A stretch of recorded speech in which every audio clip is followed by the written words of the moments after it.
Ce sont les nouvelles cibles des voleurs. La France compte 45 000 églises et 45 000 châteaux.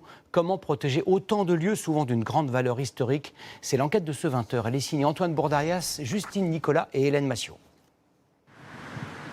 C'était il y a 8 jours et le père Joseph n'en revient toujours pas. Donc, lorsque je ouvre mon porte là, première chose, je suis entré ici, j'ai vu tous mes papiers sont par terre, tous les tiroirs à moi étaient ouverts.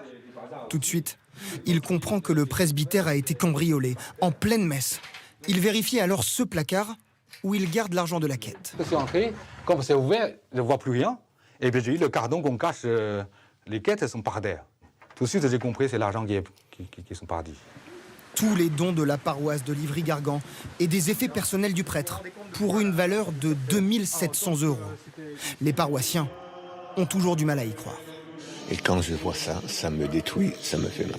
On ne comprend pas ce qui peut motiver les gens pour commettre des actes aussi inhumains. Un sentiment de colère et de lassitude, car c'est la deuxième fois en seulement 3 mois que le prêtre porte plainte pour vol et dégradation. En mai dernier, des cambrioleurs ont tenté de voler le tabernacle de l'église Notre-Dame. Voilà, tout s'est disparu là, les morceaux là, c'est codé complètement. Et la porte était cassée. Ils ont finalement abandonné l'objet de culte après l'avoir partiellement détruit. Eh bien, je pense que le cambrioleur ou bien le voleur, il pensait que c'est encore fort, sans doute.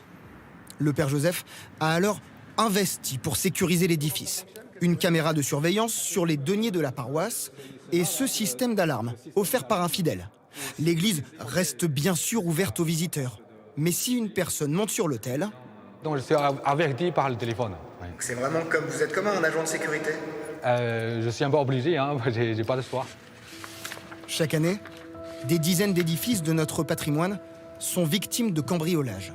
La plupart du temps, ce sont des œuvres d'art ou du mobilier qui sont visés par les malfaiteurs qui profitent de la vulnérabilité de ces bâtiments, la plupart du temps peu surveillés.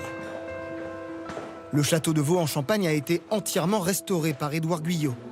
Le lieu est ouvert au public, mais il y a un mois, il réalise qu'il manque un cartel sur ce mur.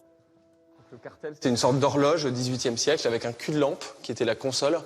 Et donc voilà, c'était un décor de plus d'1 mètre de haut, très beau, avec du bronze doré. Et ça a été décroché. Imaginez, ça pesait plus de 30 kilos. Voilà, les voleurs ont également emporté 2 chandeliers qui se trouvaient déjà dans le château il y a 150 ans.